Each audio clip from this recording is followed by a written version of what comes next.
Whenever there's a TV show that is such a popular hit, the network tries to expand them even further by making spin-offs. The problem is, for every hit spin-off like The Jeffersons, there are 100 aftermashes.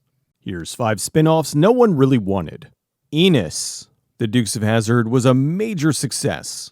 The TV show was inspired by the 1975 movie Moonrunners, about a family that smuggled moonshine across the state. The Dukes of Hazzard was about 2 brothers, Bo and Luke Duke, who were always up to no good according to the law. In Hazzard County, where the show takes place, there was the somewhat dim-witted deputy Enos. The Dukes of Hazzard proved so popular they decided to take this character and spin him off into his own show.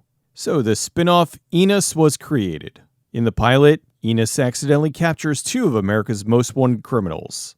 This gets the attention of the LAPD, who offer him a job. He leaves Hazzard County and moves to LA to be part of a newly formed Special Enforcement branch of the LAPD. They really think he's this brilliant mind, but he's actually a giant doofus. He's teamed up with a veteran cop, Turk Adams, and they have all sorts of silly adventures. Essentially, every episode is a collision course with wackiness. The show premiered November 12th, 1980. Not surprisingly, the spin-off with a cast member no one really cared about underperformed. While the character worked well as part of an ensemble, he wasn't strong enough to be the head of his own show. Enos ran for 1 season with 18 episodes. The last one aired May 20th, 1981. With Enos ending, the actor returned to the main show, The Dukes of Hazzard, at the beginning of season 5 in 1982. In a smart move by the actor, when he signed the deal to do the spin-off, it was under the condition that he be allowed to return to the main series if the spin-off was canceled. Enos is notable for having a young unknown Michelle Pfeiffer star in 2 episodes very early in her career. Enos was never released on DVD. It's not available for streaming, but it is on YouTube. Tabitha. This one even I didn't know existed until a short while ago. Bewitched was a big hit. Not the band, although I do love them and have a signed copy of their tour poster, but I'm not talking about them, I'm talking about the show. Bewitched the sitcom ran from September 17th, 1964 to March 25th, 1972. The show had 254 episodes. The show was about a witch named Samantha who marries a human named Darren. Samantha wants to lead a normal life as a suburban housewife, which puts her at odds against her supernatural family, who don't approve of her marrying a mortal. Darren and Sam have a daughter named Tabitha, who starts to develop witch powers as she gets older. After Bewitched ended, they created the spin-off about Tabitha, now all grown up. Tabitha started as a pilot, which aired April 24th, 1976. In Bewitched, Tabitha was played by actress Erin Murphy and her twin sister Diane. Now for the spin-off, Liberty Williams was in the title role. For the show, Tabitha's working as an editorial assistant for a fictional magazine. Her younger brother, Adam, a warlock, comes to visit her in San Francisco. The pilot didn't go over well, so they retooled it. Roughly a year later, May 7th, 1977, they launched the second pilot. Tabitha was now played by Lisa Hartman. The show was about Tabitha, now an adult, working as a production assistant at a TV station in LA. She gets visited by her older brother Adam, who this time is immortal. She's working for the Paul Thurston Show. Paul is played by Robert Urich. This version went over better, so the show was picked up for a series. The first episode aired September 10th, 1977. Despite the retooled pilot, when the show aired, it didn't take off like Bewitched did. Mostly because the dynamic was completely different. Although beyond that, the network just didn't seem to know what to do with it. The first episode aired in September, but then it didn't air again until weeks later, on Saturday, November 12th. The show continued to air on Saturdays, but then in January they moved it to Friday. Once the season was up, it was canceled. The series ran for 1 season with 11 episodes. The last one aired January 14th, 1978. The series was released on DVD alongside the full Bewitched series. They also included the original pilot with the different actress. The DVDs are out there, but they aren't cheap. The full series is on YouTube on the Bewitched channel. As a side note, porn star Tabitha Stevens took her name from Bewitched. Models Inc. Melrose Place was one of the biggest nighttime soap operas of all time. The show originally had a tie-in from the flagship show, Beverly Hills 90210. Actor Grant Show caught the attention of producer Aaron Spelling. He cast him as Jake Hansen and put him in 2 episodes of 90210 in Season 2, where he had a small fling with Kelly Taylor. He leaves Beverly Hills and moves to Melrose Place. So Melrose Place wasn't technically a spin-off of 90210. The episodes with Jake were set up as a backdoor pilot.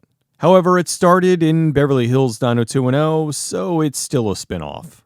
Melrose Place became a monster hit, and so the network wanted to create another spin-off in the 90210 universe. In the second season of Melrose Place, they introduced Models Inc., which was run by Amanda Woodward's mother, a spin-off of a spin-off. After setting up the characters, the show then went off on its own. Models Inc. premiered June 29, 1994 on Fox. The show starred Linda Gray as Hillary, real model-turned-actress Teresa Hill, Cassidy Ray, Kylie Travis, and a pre-Matrix Carrie-Anne Moss. Originally, Farrah Fawcett was considered for the role of Hillary.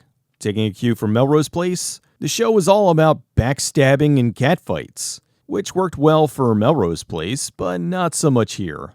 The series went all in with some of the ridiculous plot lines right out of the gate, but much to their surprise, they didn't seem to attract the same audience. They tried to dial it down, but it didn't work. As a way to try to boost ratings, they brought in Emma Samms, starting with episode 18. They had her on as the special guest star, much like how Melrose Place was floundering, until they brought in Heather Locklear as their special guest star. Despite being a mix of both daytime and nighttime soaps, the show just never took off like Melrose Place. Fox did let the full series run before pulling the plug. Models Inc. ran for 1 season with 29 episodes. The last one aired March 6th, 1995. Models Inc. was not released on DVD or Blu-ray. Surprisingly, the show is not available for streaming either. The pilot's on YouTube, but not the full series. The Tortellis. Here's one that audiences really didn't want. The Tortellis was a spin-off of the hugely successful show Cheers.